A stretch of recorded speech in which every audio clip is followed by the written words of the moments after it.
This Monday, at around 0600 UTC, the first prototypes in the 23rd Mini Transat Eurochef passed the compulsory virtual gate, which was put in place shortly before the start, in case the situation on the island of La Palma, regarding the Cumbre Vieja volcano, which erupted on the 19th of September, deteriorated any further. The passage of this line, located 80 miles to the north of the Canaries archipelago, not far from the Selvagens Islands, has caused leaders Tanguy Burolec, boat 969, Tolek MP Pogo, Pierre Leroy, boat 1019, Teamwork, and Fabio Mussolini, boat 945, Tartine Sandsburg, to squash up together again. The latter even moved up to the head of the fleet this morning. As such, it promises to be a thrilling match right the way to the finish line, which the competitors are expected to cross between 1700 and 1900 hours UTC. Then, as predicted, later that day, Monday the 4th of October at 1542 UTC, Tanguy Burolec was the first of these skippers across the finish line of the first leg in the 23rd edition of the Mini Transat Eurochef, as well as first in the prototype category. The skipper of Tolek MP Pogo took the win after a completely crazy race, during which the four leaders managed to steal a march on the rest of the fleet on exiting the Bay of Biscay. After he finished, he was asked how he felt after taking the win in the first leg. He said, "When you finish a leg of the Mini Transat, you don't really know what's gone on out at sea. On land, you always know a lot more than us."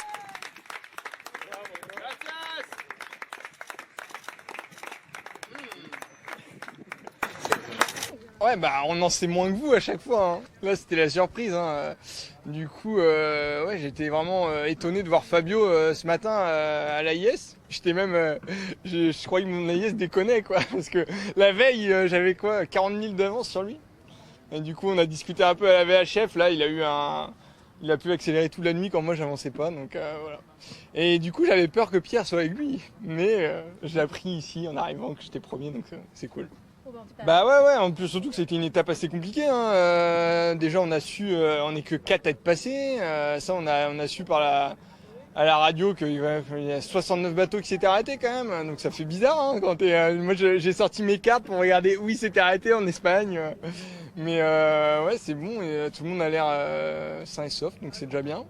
Et la course reprend, mais ouais, on était étonnés, hein, on parlait avec Fabio qu'on ne soit que 4 à être passés avant le coup de vent. Plus personnellement, bah, c'était une étape compliquée en météo. Je t'avoue que là, j'ai hâte de voir la carto pour comprendre tout ce qui s'est passé, parce que là, Fabio, je sais pas d'où il est sorti, quoi. Vraiment. Et du coup, il y avait des trucs, ouais, c'était vraiment compliqué. Il y avait des doubles dorsales avec des fronts au milieu. C'était dur de savoir où t'étais par rapport à ça. Ouais. Alors, toi, t'avais tout frais là. Tout frais? Non, mais ça, c'est parce qu'il y avait un grain qui m'a réveillé juste avant l'arrivée. Là, on s'est pris 25 nœuds à l'arrivée. Là. Mais non, ça va. Le bateau va bien, j'ai rien cassé, donc c'est nickel. Prêt pour la deuxième. Alors c'est en fait. Waouh! Ouais, c'était, ça a commencé. Le petit front, moi j'ai pris 36 nœuds en rafale quand même dans le front. En mini, au près, c'est jamais très marrant. Et après, je me suis un peu foiré dans la dorsale. Ouais, bah on s'attendait pas à ce point que la porte se ferme juste derrière nous. Ça, quand on l'a appris à la radio après, qu'on est que 4 à être passés, on était quand même étonnés, hein. J'en parlais avec Fabio ce matin à la VHF. Et ouais, c'est sûr que. Et pourtant, nous, on n'a pas pris trop cher là-bas, quoi. Donc c'est vraiment juste derrière nous que le front est passé. Donc on a eu de la chance sur ça. Parce que c'est sûr que pour le classement général, là, en proto, bah, ça fait son trou les 4 premiers, quoi. Après, en série, le match reste ouvert, je crois. Tout le monde s'est arrêté, donc ça, c'est bien. Enfin, il y a Melvin qui est parti tout seul. Bon, bah, on va voir ce que ça donne. Bah, étape quand même compliquée en météo, mais du plaisir là sur les derniers jours là où ça allait vraiment vite, ça glissait avec les foils, et on a eu une mer jusqu'à avant Madère là assez plate, donc c'était vraiment là c'était sympa. Mais le dégolfage était sport, donc fallait un petit entre les deux quoi. Ouais, c'est clair. Après j'en apprends toujours, hein, mais ouais, non, il marche très bien, et même dans l'Alizé portugais, là, ça allait très bien, j'ai rien cassé, c'est aussi sur des bateaux comme ça, faut faire attention, hein, quand on prend du vent, quand on prend un front à 35 nœuds au près, faut être sûr de pas tout péter, quoi. Donc tout s'est bien passé. C'était sport quand même comme étape. Ouais. Et est-ce que c'est à 3 assez serré comme Ouais. Comme étape, ça va être sans cesse. Ah ouais, moi je m'y attendais pas du tout là. Fabio, je m'en suis pas remis encore de voir Fabio à la IS là. Mais ouais, le match reste ouvert, c'est sûr. Hein. Et Irina, je sais pas où elle est. 80 000 derrière. Ouais, voilà. Bah, c'est sûr qu'il va y avoir du match. Ouais. Parce que là, c'est quoi, il est une demi-heure, 3/4 d'heure derrière. Pour une transat, c'est rien.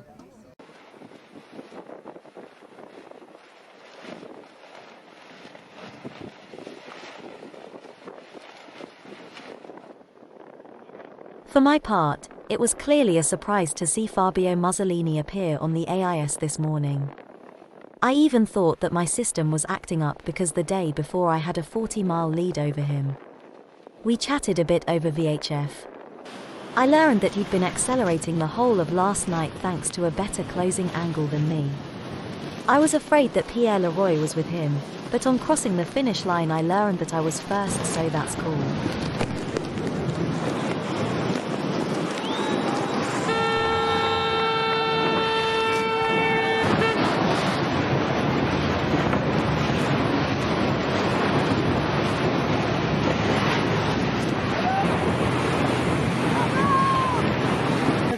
Une fois, ça suffit. Là. Vas-y. Il semblerait que tu donné des sueurs froides si on vous voulait quoi. Je m'en suis donné tout ça à la fin, j'ai oublié de mettre les coups de... Je pense qu'Axel va être content de ta course. Hein. C'est le bateau spécial arrivé par surprise quoi. Ah oui, merci. Bravo Fabio. Putain, la remontada quoi. Tu m'as fait peur.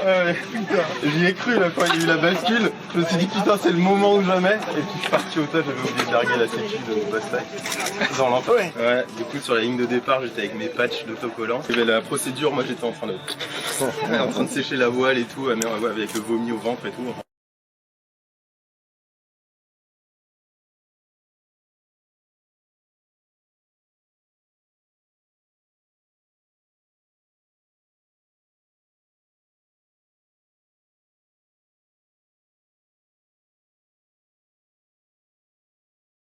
Ouais, alors j'ai longuement réfléchi à ce jeu de mots. Je crois qu'il faut décerner à cette première étape la palma du scénario. Et voilà. Et ouais, j'ai travaillé depuis ce matin là quand j'ai eu. Ouais, quel finish incroyable, vraiment un peu une surprise de voir Tanguy ce matin à la Yes, je m'y attendais pas du tout. Je pensais, moi j'étais persuadé qu'il y avait que Irina que je pouvais bloquer en position. Donc un peu de surprise quoi ce matin en la voyant. En fait, la mission sacrée, ce que j'avais en plan, c'était de faire une perf sur cette première étape parce que j'ai toujours pas payé le cargo et j'ai toujours pas payé l'assurance du bateau pour la deuxième étape. Donc je me suis dit le seul moyen de faire un coup de buzz et de faire un dernier rappel à des partenaires, c'était là, de faire une perf sur une première place ou une deuxième place. Alors là, pour moi c'est pareil. Avec toutes les galères que j'ai vécues cette année, le bateau tout le temps en stand, franchement c'est inespéré d'être là. C'est tartine sans beurre, mais là mon jour de chance était avec moi et c'est génial de vivre ça quoi. Bah, écoute, Ouais, alors scénario encore une fois incroyable quoi, qu'on soit que 4 bateaux à passer sous la dorsale. Je pensais pas que ça allait se fermer comme ça derrière nous. Et puis après moi j'ai perdu de vue tout le monde dans le premier jibe vers le Grand Sud. Et je sentais que le bateau avait une bonne vitesse et tout, mais je savais qu'Irina était positionnée un peu plus au sud. Donc je me disais j'arriverais à lui fermer la porte. Mais alors les deux autres, j'avais aucune idée d'où ils étaient et voilà. Ouais, l'étape pas facile au départ pour la condition de mer. Ça c'était vraiment. Moi j'ai commencé par sortir du port et faire tout de suite un vomi en sortant des Sables d'Olonne tellement que la mer était démontée, donc comme ça j'étais bien dans l'ambiance. Et après, en fait, ce qui était dur pour moi, j'ai hâte de voir la carto, mais j'étais sans arrêt dans des grains, mais tout le temps. Et j'avais 8 nœuds de vent, et puis après 15 nœuds de vent, 8 nœuds, 15 nœuds. Sauf que sur ce bateau, c'est énorme les différences de réglage qu'il faut faire. Donc j'étais soit sur la tranche, soit complètement écrasé dans l'eau. Donc ouais, compliqué quoi. Ouais, bah je le voyais revenir. Après, je lui ai vraiment ouvert la porte en foirant complètement mon affalage de spi et mon renvoi. Enfin bon, bref, j'étais un peu cramé, je pense. Et voilà. Et après, c'était super parce que je voyais que je revenais un peu sur Tanguy. Et il y a eu un moment, une petite bascule. Je me suis dit, je vais peut-être faire comme Axel Tréhin il y a 2 ans avec Tartine. Mais non, ça l'a pas fait. Mais en tout cas, pour moi, déjà, c'est déjà génial d'arriver en cette position-là. Oui, complètement. C'était un peu ma crainte quand j'entendais les classements de leur laisser trop de temps sur cette étape. Et donc, du coup, là, tout est possible encore. Donc, ça, c'est génial. Trop bien, merci. Tanguy Burolek, Fabio Muzzolini, Pierre Leroy. This is the end, in order, the trifecta in the first stage of the 23rd Eurochef Mini Transat. And what a step!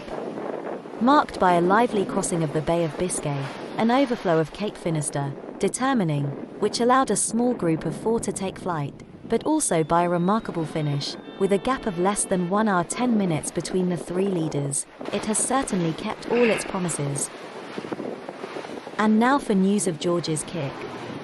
George's Kick, the most senior member of the fleet whose boat ended up running aground on the coast overnight on Saturday, at the entrance to the port of Rabadio, as a very active front rolled through with gusts of 50 knots, has indicated to race management that he intends to have his boat hauled out and then towed to La Rochelle by road.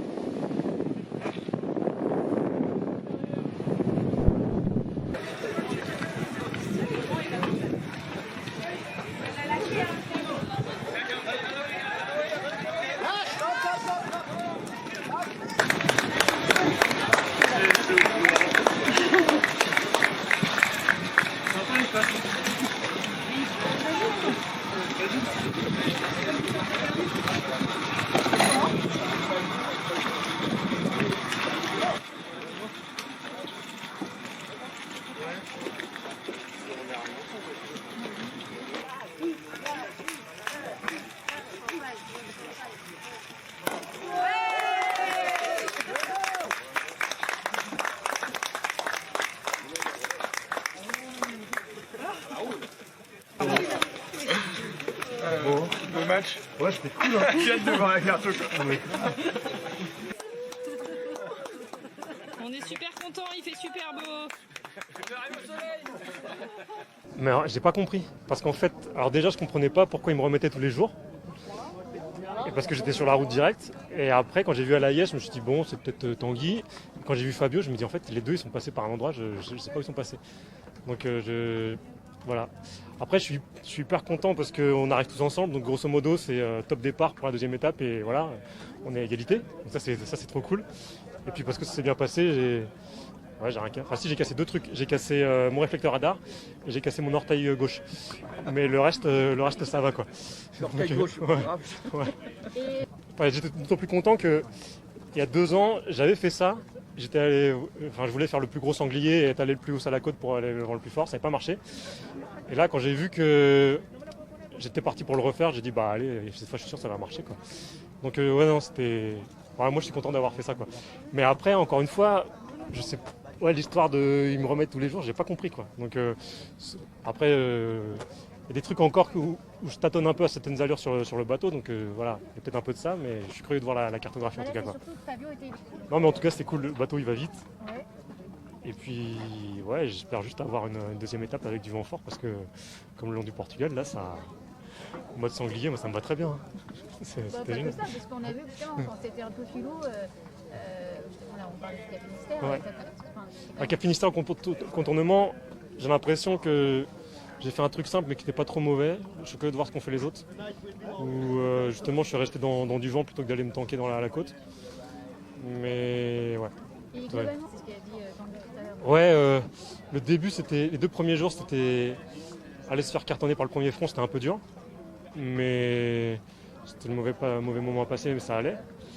Mais après, le reste de la descente, moi je trouvais ça plus dur dans la longueur, parce qu'en fait j'étais longtemps sur la même allure, à devoir faire des choix, des petits compromis entre 2 voiles, sur des trucs, voilà, comme encore une fois, je connais pas le bateau par cœur, je me suis énormément creusé la tête, mais physiquement, c'était pas si dur que ça le reste de la course, quoi. Et juste à la fin, il y avait un peu d'air, donc ça, c'était cool. Mais toute la descente, là, c'était plus mentalement que je me suis beaucoup creusé la tête à, ok, alors 10 degrés plus bas avec cette voile-là, 10 degrés plus haut, enfin, j'ai passé mon temps à cogiter à ça, quoi. C'est exactement ce qu'il fallait, quoi. Arriver avec pas trop de retard, parce que la deuxième étape, c'est le gros morceau, donc là, ça va être cool, quoi. Franchement, j'ai hâte d'y être. Je suis trop chaud pour y repartir. See the full Mini Transat, Eurochef, English report, on youtube.com/world on water or our website, www.boatson.tv.